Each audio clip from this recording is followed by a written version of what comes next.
If you're teaching your child at home, there are some things that will help you to make it a better experience for both of you. First, you need to assess what you have and what you will need.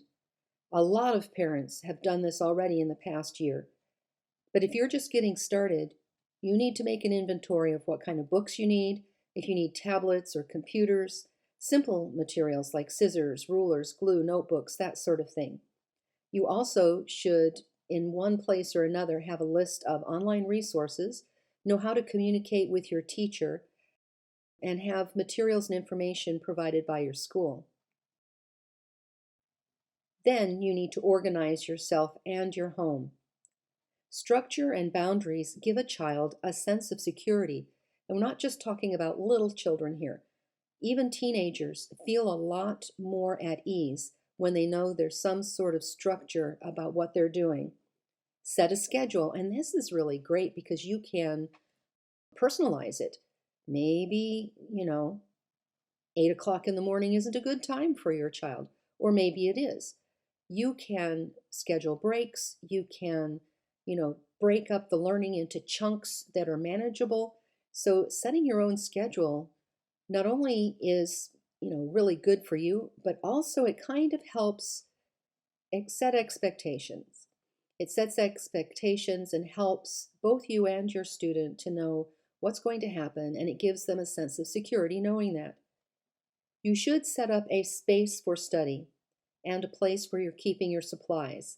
Don't scatter yourself all about. It's all fine and good for your child to maybe take the laptop and go sit on the sofa for a while, but there is some benefit to having a particular place where you study.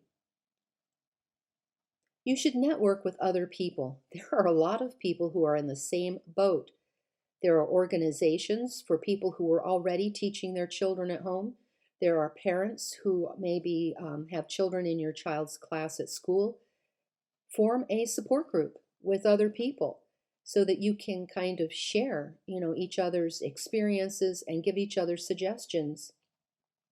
You can also join groups like EduBabble's website and our locals community, where you can share your experience with other people who live like all over the place. You should also think about taking part in online events that are for parents and kids. Capitalize on your own skills and knowledge. Teachers go through a certain amount of training and they are prepared basically to be in the classroom. But what you know as a parent is every bit as important as what your child can learn at school, and maybe sometimes more so.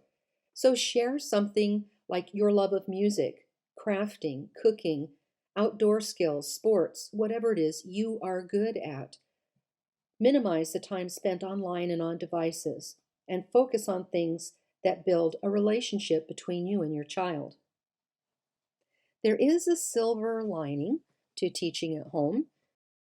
For one thing, you can create your own curriculum. You can tailor the learning to your child, and there are plenty of resources. You don't have to just rely on the school. And frankly, if you were really curious, you could go online to your state's .gov site and find out what is expected for children to learn in every particular grade.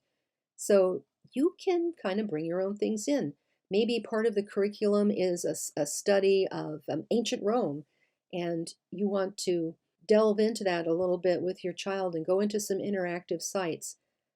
You can use the school and the state kind of curriculum as a checklist, but you can embellish this however you want and do the most wonderful things.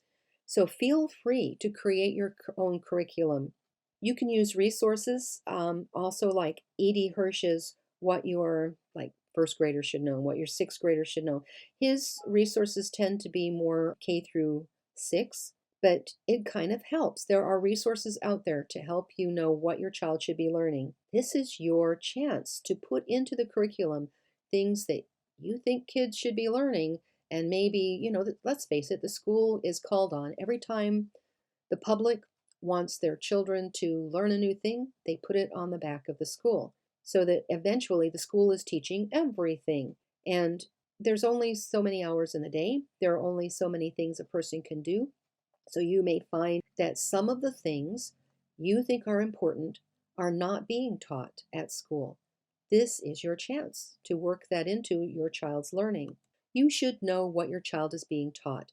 This is a subject for a future video, but we're not just talking here about, what grade level are we learning to add and where are we learning to multiply, that sort of thing. There are different things in the content of your child's textbooks and in the way things are presented at school that might surprise you.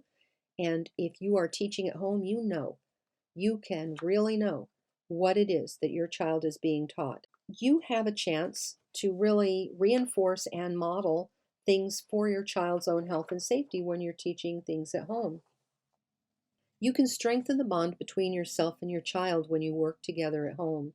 Relationships are incredibly important to learning, and the relationships that you have with your child can really strengthen them, especially when we're living in stressful times. It can really be an anchor for them. This is a great time for your own personal growth, too. To be honest, when you have to turn around and help teach something to another person, it's pretty good for you, too. Teaching at home also is a great chance to nurture creativity. You probably have some things that you like to do. Maybe you have a musical instrument you play. Maybe you're great at photography. There's so many things. Schools only have so much time. You have a classroom with, 25, 30 people in it. At the elementary level, generally they don't move around too much, depends on where you are. At the high school level, they got 6 different teachers in 6 different rooms, and every teacher has 30 students. Not a lot of time for noticing what, children like to do, what children are good at, and being able to nurture that creativity. But when you're home with your child, you can do that. If you happen to know your child has a certain interest, you can build on that. And if you have something that you would like to share, the love of something that you would like to share, then this is a perfect opportunity to do that. Develop problem-solving skills. You can talk to your child. You can tackle problems together. Life is about solving problems. Nobody's going to walk up to your child in the future and hand them a formula or something and say, "Here, this is what you're going to do."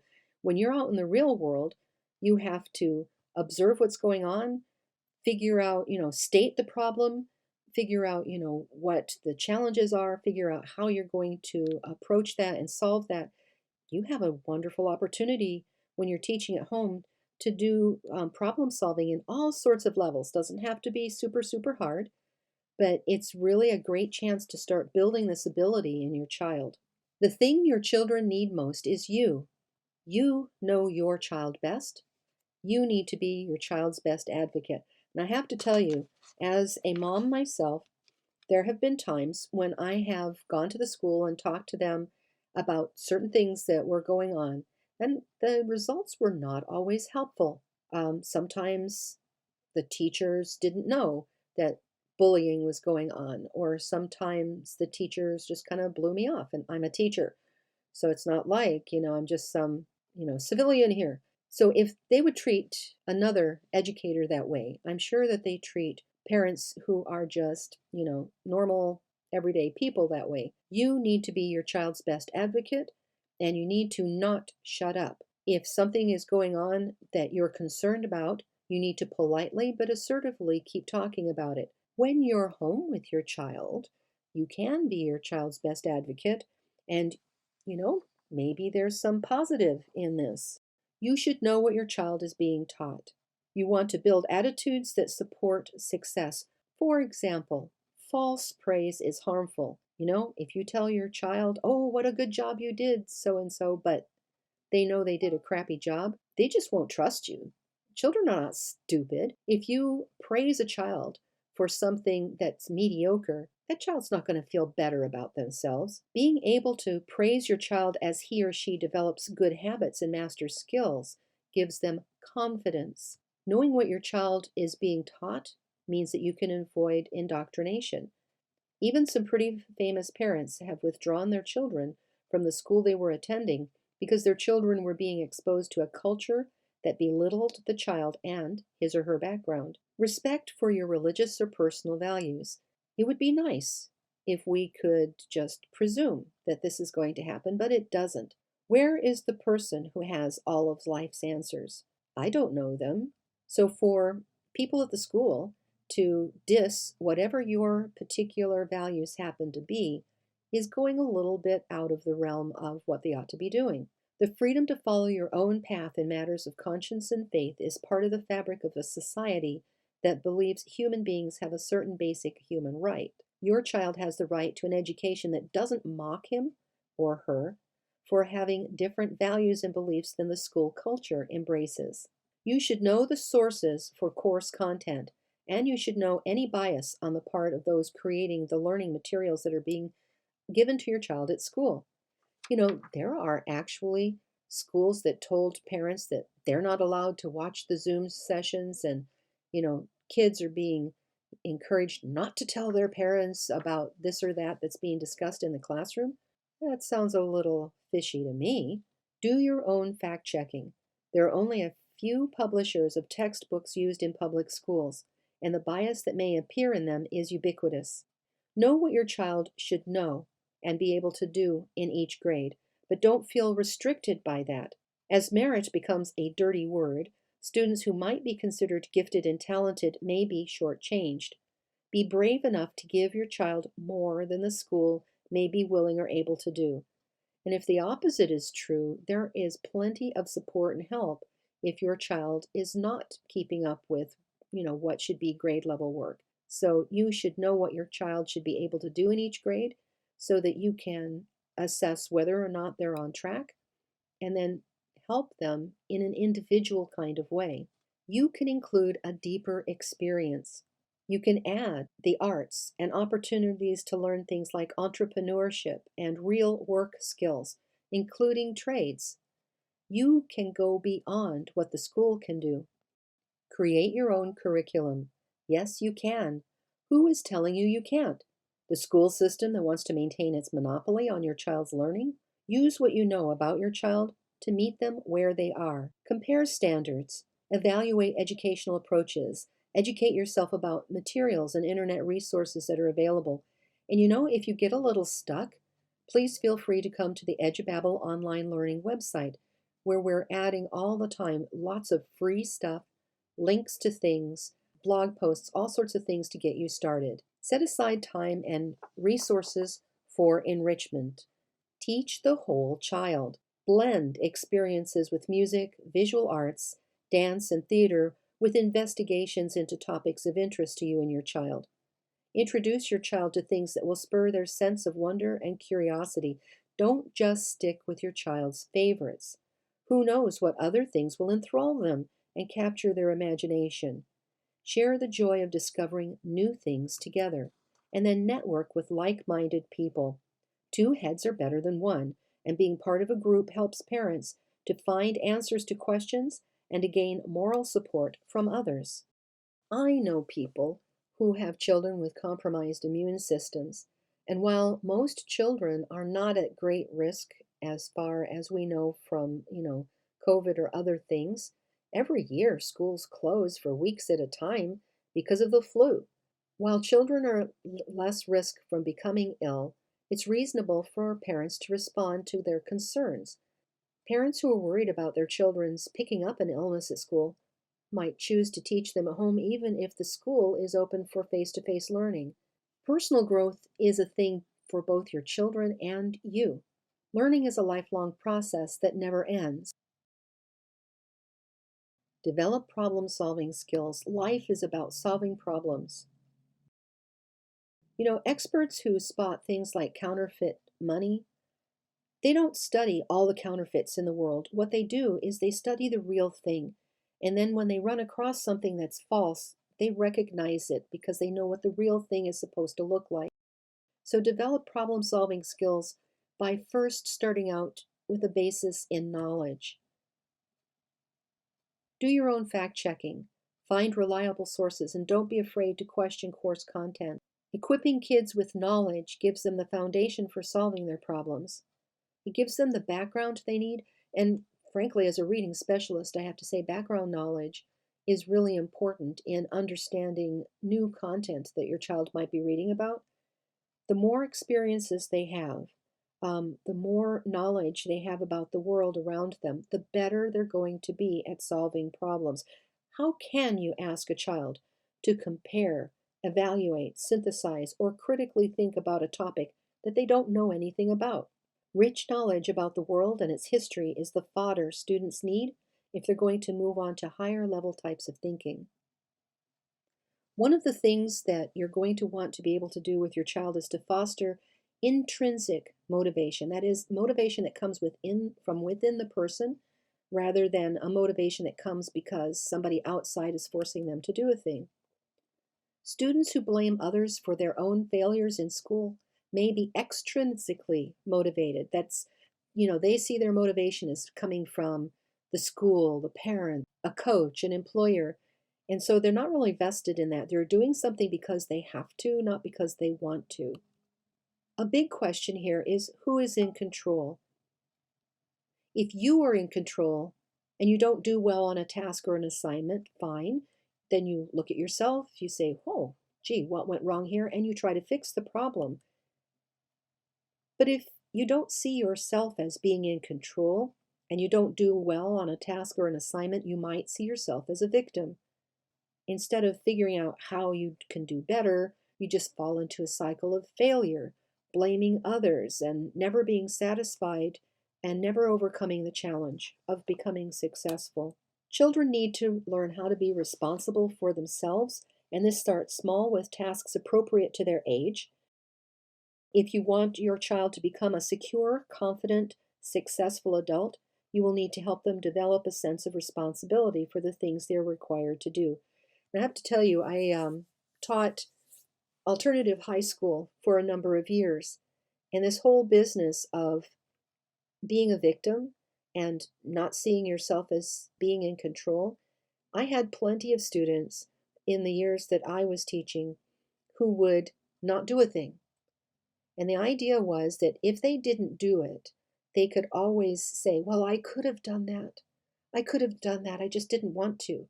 When the real issue was that they didn't have confidence in being able to do it right and they didn't want to look foolish in front of their classmates. And so they would choose not to do a thing because they didn't want to look bad and they didn't want to feel bad. So for those students, they weren't in control. They felt like the control was coming from outside of them. Success breeds success.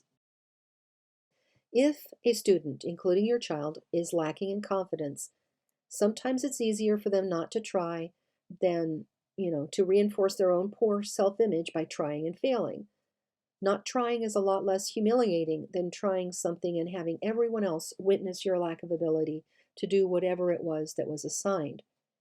So, what you can do is provide scaffolding. It means giving them some training wheels, basically, giving them just enough support to help them succeed. And then success builds on success. Confidence builds on being able to have done a thing. You look back and you say, oh, well, I was able to do that, and you feel more confident. Students have to be risk takers, and I don't mean that in a bad way, but you have to take the chance that maybe the answer you're coming up with is not going to be right.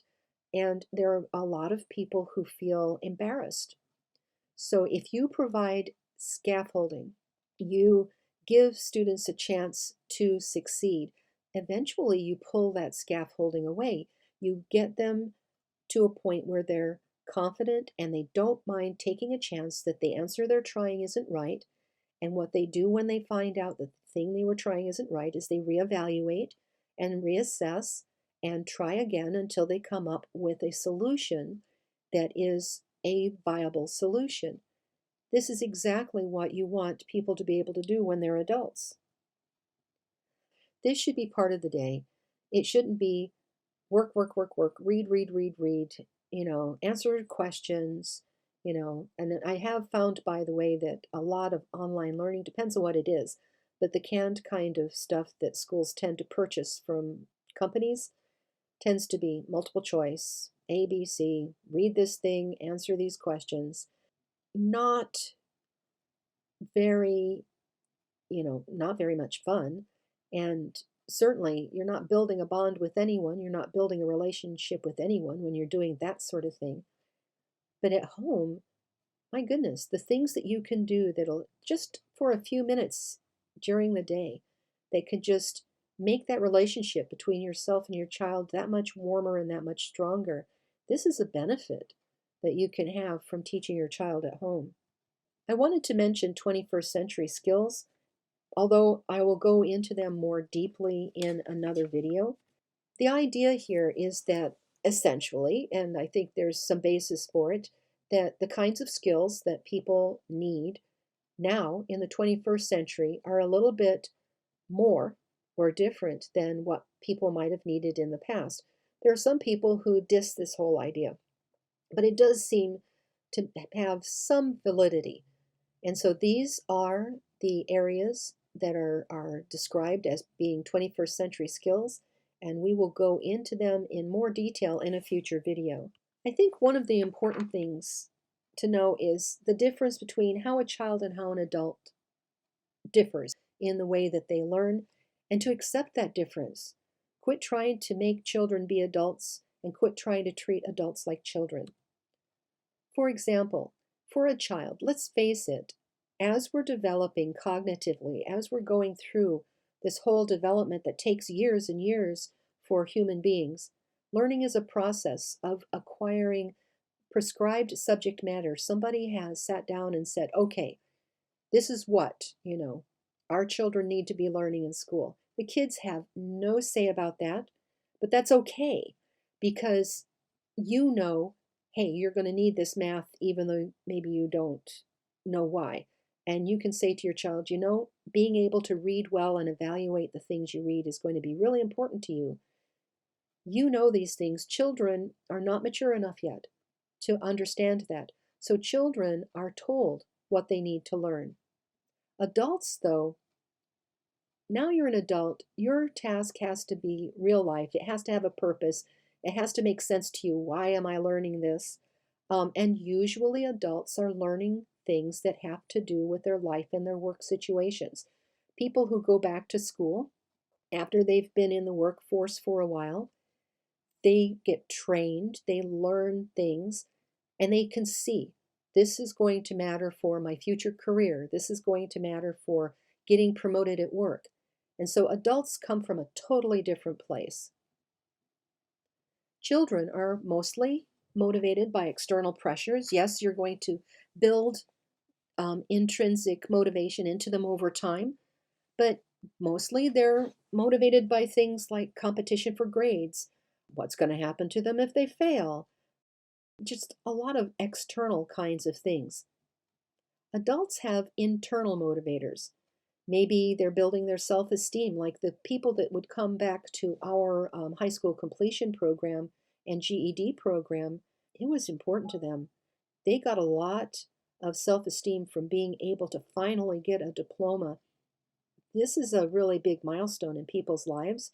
And when in the past people hadn't been able to graduate from high school for a particular reason, it always bothered them. Self-esteem really was a big part of going back and getting the diploma. Recognition, better quality of life. You see studies all the time that tell you that, oh, statistically, you're going to make more money if you have a certain level of education. Going back to school also builds self-confidence, and it has to do with self-actualization. These are the things that adults get out of it. Children depend on the teacher. Well, of course they do. They don't know anything. They don't have enough knowledge and experience. They rely on the instructor for all of their learning. Adults, though, are responsible for their own learning. And so you'll see this process happen as a child gets older and as they go through their adolescence, where they move toward adulthood and they become more and more responsible for their own learning. And if things are structured well enough in their learning environment, this is going to be a natural progression. Children come with little experience that they can tap. Yes, they're not blank slates, but they don't know stuff, okay? They don't have experiences. The world is a big place. There's a lot of stuff they don't know. Adults, on the other hand, bring a greater volume and quality of experience. Children are told what they have to learn. in order to advance to the next level of mastery. But adults are motivated by the need to know in order to perform more effectively in some aspect of their life. Children need order and structure. They feel safer when adults set and keep up boundaries. Focusing on learning can boost a child's self-esteem, and children need guidance. Kids are not just miniature adults. They need to be nurtured and guided until they mature to the point where they can take responsibility for their own learning and growth. If you are teaching your child at home again this year, you're not alone. There are plenty of people out there, and please feel free to ask us any questions. There will be links at the end of this video. We're going to be covering a lot of topics, and a lot of things are being added to the Edubabble online learning site and YouTube channel. We're also going to be putting PDF versions of a lot of our things on the website, so you can start there if you want. But know that we're going to provide you links to lots of other places that you can go so that you can get support for teaching your children at home. There are countless resources available to you. Many of them are free. Please feel free to go to the Edubabble online learning site